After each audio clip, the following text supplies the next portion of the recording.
Hi, my name is Bear, and let's start with Moonscars. This is a really cute pixel art Souls-like Metroidvania side-scroller where you will take on the role of someone who suspiciously looks a lot of Witcher Geralt with a dress. Oh wait, that is probably a woman. Although you never know these days, and that's okay, I like diversity. Anyway, because the game is Souls-like, you will probably die more times than you ever wanted, or as developers say, before you rise, you first must fall. Very encouraging, thanks. But here you'll get stronger and sharpen your skills and reflexes, slash and parry with your sword, wield unique special weapons, and command powerful magic. People on Steam are saying that if you are not Souls-like fan, the game is ridiculously hard to beat, and you can be stuck on some boss forever. So it is a really good choice for various masochists and people who hate themselves. Wizard of Legend. This is a fast-paced dungeon crawler with roguelike elements that emphasizes dynamic magical combat. Quick movement and even quicker use of spells will allow you to chain spells together to unleash devastating combos against your puny, pathetic enemies. You will collect valuable spells and relics and build up your magical arsenal to fit your playstyle, which, as we all know, is to die again and again and again. You'll find over 100 unique spells and discover various spell combinations and synergies. People on Steam are saying that this is a fun game, although it has some annoying stuff, like getting stun-locked by some basic enemy and losing half of your health. It feels like you are getting robbed by a grandma with a fork or something. Despite that, the game is very well received by players. About 90% of reviews are positive. Prodeus. This is an old-school first-person shooter game reimagined using modern rendering techniques and technology. Here you experience the quality you would expect from a modern AAA game, designed with retro aesthetics and gameplay that invoke the tech-imposed limits of older hardware. And I'm not kidding, the game has overwhelmingly positive reviews, so all this praise is well-deserved. The game features a campaign made by industry veterans, co-op and competitive multiplayer play, and a fully integrated level editor. As developers say, get ready to paint the wall red. This is the boomer shooter you have been waiting for. Forager. This is a 2D open-world title inspired by exploration, farming and crafting games such as Stardew Valley, Terraria and Zelda. You will start small and improve your base, skills, equipment, network of friends and enemies, and build your future as you see fit. You can play Forager almost anywhere you want, so as the name of the game suggests, you will be doing quite a lot of foraging, also fishing, mining, hunting, farming and digging as well. Explore different biomes and showcase your best discoveries at the local museum. Here you will also build and grow a base out of nothing and buy land to explore and expand. Game has a lot of RPG elements as well, so you will level up and learn new skills, abilities and blueprints. People on Steam are saying that the game is very addictive and is about 17 hours long, so you can finish it during your lazy weekend. Ryse, Son of Rome. Ryse looks like God of War, Shadow of War and Assassin's Creed smashed together, and that is never a bad thing. He will take on a role of a Roman soldier who joins the army to avenge the slaying of your family and then become a hero who must fight to save the Roman Empire itself. Well, we all know that the Roman Empire is no more, so spoilers, you failed, but in the end it doesn't really matter what you did or didn't. All it matters that you had fun by killing hundreds of enemies and did that in satisfying manner. People on Steam are talking that Ryse, Son of Rome is really nice. The game is short, sweet and enjoyable. A very positive review score left by tens of thousands of buyers can confirm that with ease. Crysis Remastered. I remember when I played some Crysis game for the first time about 100 years ago. The best part for me was that all your enemies here are all super powerful and mighty, but you are even more powerful and even more mighty. The feeling of power was great. Many years have passed and I still remember being an absolutely awesome killing machine. So the franchise is remastered now, the graphics are enhanced and thus the recommended requirements for this game are really high. Well, it's a game from 2007 after all, just with better visuals. I'm not an expert in computer parts, most of the names say nothing to me. I become an expert only before buying a new PC, you know, like most of us. So I just googled the recommended graphics card and I saw that its price was almost 300 euros. That is not what most of the world considers cheap. You know, you can buy a whole Nintendo Switch for a similar price. Anyway, the game is great. If you like first-person shooters, you will almost definitely like Crysis as well. Far Cry 6. The game will take you on a journey to Yara, a fictional tropical country inspired by Cuba. Here, ruthless dictator Anton Castillo is in charge. His life's goal is to rebuild the country and bring it back to its glory 50 years ago, when the dictator was his father, no matter what sacrifices he has to make to the people. Yeah, he's willing to sacrifice you for the greater good and feel bad about it. And you play as a warrior of the local resistance movement, trying to remove Castillo from power through both guerrilla warfare and bloody protests in the streets. So as you fight this evil man, be sure that you will never get yourself into a situation where you have to be at his mercy. Are you prepared to die?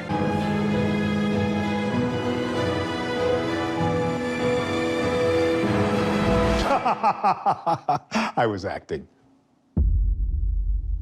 Or was I?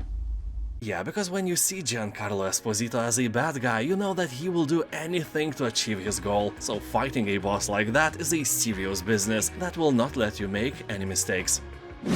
LA Noire.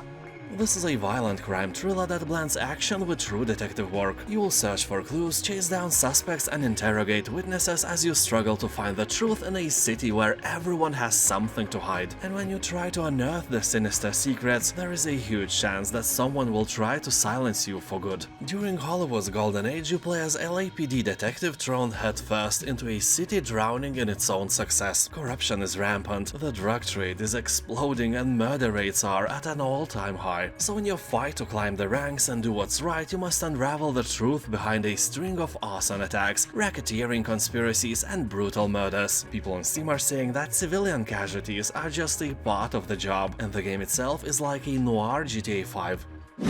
Journey to the Savage Planet. As the newest recruit of Kindred Aerospace, the fourth best interstellar space exploration company, your job is to find out if this planet is suitable for humans. Well, honestly, probably not. Not at all, but you don't know that yet, and yet, here you are. You can play it alone or with a friend. Of course, you probably don't have one, so alone it is. This game may look like it's made for kids, but it's not. It has references of alien drugs and some more adult themes I don't think I can talk about if I want to stay monetized. But people are saying that the game has really great humor, awesome design of animals and plants, and really fun tools to use. Although some of the players are complaining that the game gave them headaches, like real headaches. Probably from oversaturated colors and lots of movement, so keep that in mind if you are a bit more sensitive person.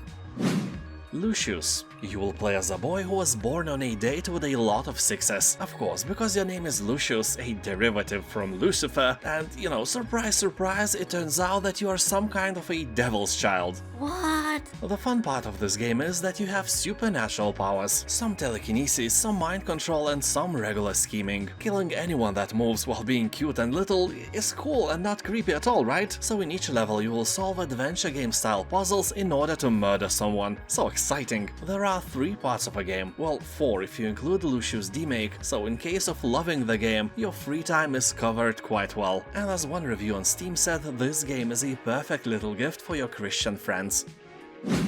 Slime Rancher.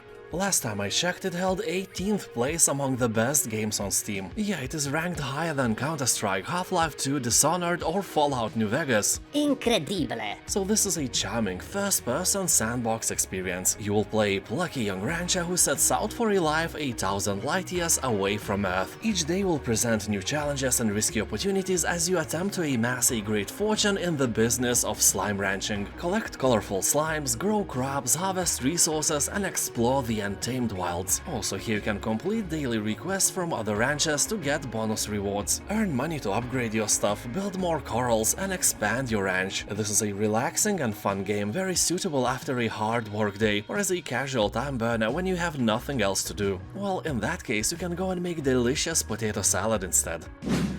Dysmantle. You can break almost all the objects for materials and craft new items from them. Explore the handcrafted open world and uncover its mysteries, clear areas of monsters and claim them as your own. Also build bases to establish your presence and farm exotic plants to reap the rewards as crops get ripe. Game has 92% of positive reviews on Steam and only 3% short from overwhelmingly positive title. People are talking that this is very relaxing but also a challenging game. You will stumble on areas with a large group of zombies and will get stressed a lot, but later you will grow some potatoes and enjoy a relaxing atmosphere in your garden. Ravenous Devils. This is a game where you can finally make your dream come true and have not one but two businesses. In here you will be able to manage a tailor shop as well as a pub. Seems like a decent, not a villainous job, right? You will change your opinion when I say that the game draws heavy inspiration from Sweeney Todd, both in terms of style and story. Here you'll be able to sharpen your point and click skills, as well as upgrade your equipment and shop and develop new delicious recipes. But beware, someone knows your business's secrets and it's out there to destroy you. The game itself is only about 5 hours short, but totally worth it if you want to know what the feeling of owning a business is like. Lamentum. Here you'll find an intriguing story with the best tropes of Bram Stoker and H.P. Lovecraft implemented. I won't spoil you the plot though, all I can say that this is an example of a game that doesn't hold your hand or penis. Here you can combine things to make new things. Sadly, only those things that are meant to be combined can be conjoined together. For example, you can't combine a tooth with a coin or a pineapple with potato salad because that is a blasphemy! The surroundings of the game are made very well and they are kinda creepy. Weird paintings on the walls, blood on the ground and intestines in the bathroom makes your imagination go wild. It is very easy to immerse yourself in this game and take it as a story from a book. But Lamentum is not only a story, here are plenty of dangerous places that are ready to kill you without any hesitation. Monsters are creepy, but if you have a sword or other weapon, you can easily chop them to pieces. Although at the beginning you are unarmed and your only weapon is your running capability. Sadly enough, I discovered that I can run only after several deaths. What a shame. Yeah. Neverwinter Nights Enhanced Edition. Original Neverwinter Nights was made in 2002, just like Morrowind, really long time ago by the same studio who created Baldur's Gate. But in 2018, Enhanced Edition landed on Steam. So what is the difference between the old version and this shiny new one? Well, let's start with the fact that you can play in 4K now. That is as modern as it can get for a 20-year-old game. Also, it has a bit upgraded visuals with pixel shaders and post-processing effects. Cool thing is that the game works with the old save games, so if you still have that Pentium 166 in your garage, check out its mighty 1GB hard drive. Maybe you are up for a treat. If not, you will still have a great time in that garage, rummaging through things from the past you should have thrown away decades ago. Also, in this edition of Neverwinter Nights, you will get all the content that was ever released, including 2 expansion packs, 40 hours of new stories, and so much more. So if you're feeling nostalgic, you have all my recommendations. UnderMine. This is an action-adventure roguelike that blends combat and dungeon crawling with RPG-like progression. Mine gold, die, upgrade yourself, and then try again. Discover hundreds of items including relics, potions, blessings and curses that all stack for a new experience every run. Challenge dangerous bosses and rescue helpful characters that provide new upgrades for your adventure. Also decipher the cryptic messages of the Undermine's residents and unfold the mystery at the heart of the dungeon. People on Steam are saying that the game reminds them of one thing, like someone took the mines from Stardew Valley, upgraded them heavily and made them into a game. UnderMine has about 90% of positive reviews, but some people complain that it is unbalanced and can infuriate you. But hey, you play these games and hope to die just to be reborn stronger again. The Ramp. If someone shot Tony Hawk's Pro Skater with a shrinking ray, the ramp would be the result. Made by a solo developer, this game has tons of flow and satisfying and kinda unique skateboarding gameplay. It is easy to learn but really hard to master. Honestly, it reminds me of a Souls-like games. What? Is your head okay? Yeah, it's not that hard to explain. For example, the parry mechanic, when you have to press a button on a very specific moment. The same is here. If you are late 1/3 of a second, you will crash, and the scoreboard will be looking way worse than you would want to. Game has overwhelmingly positive reviews and everyone is praising its simplicity and the fun it provides, although many are saying that it's best played with a controller instead of a keyboard. Songs of Conquest.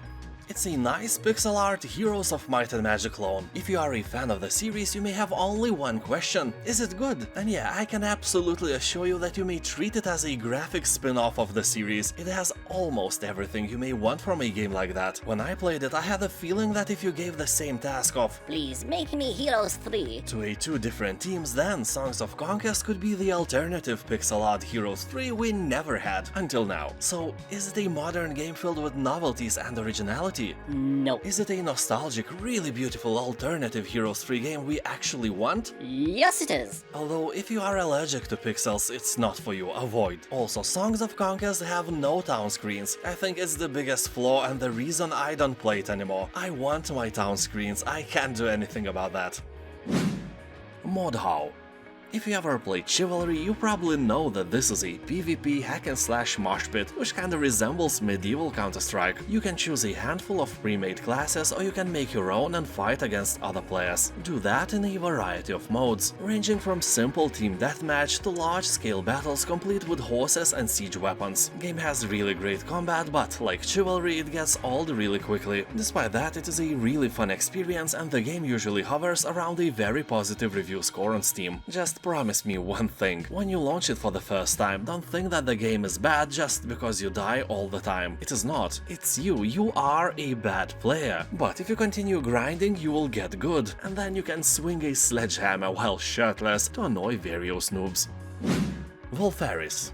Your metal detector should be beeping like hell right now, because Valfaris is an amazing platformer game with a true metal soul. The reviews are very positive, so no catch here. You can buy this game even without a discount and you will be satisfied with what you get. And you get metal and a game 2 in 1, you know, like shampoo and conditioner, or you and your virginity. If you like Valfaris, you can check out the game named Slain as well, made by the same developers. It also has a metal soul but slightly worse review score. People on Steam are talking that Valfaris is what they expected the new modern Contra game to be. Pure sci-fi power fantasy with an incredibly good soundtrack and game atmosphere.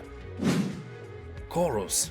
Here you will unlock amazing weapons and mind-bending abilities. Along with your sentient starfighter, visit ancient temples, engage in exhilarating zero-G combat, and venture beyond our waking reality. Explore epic locations such as sprawling space stations and strange planes of existence beyond our own. Engage in dogfights from epic cosmic void to tight crystalline corridors. People on Steam are saying that Chorus is one of the best-looking space games to date, but will make you vomit on your keyboard if you are a victim of motion sickness. If you are in doubt, just download and play Chorus demo on Steam absolutely free.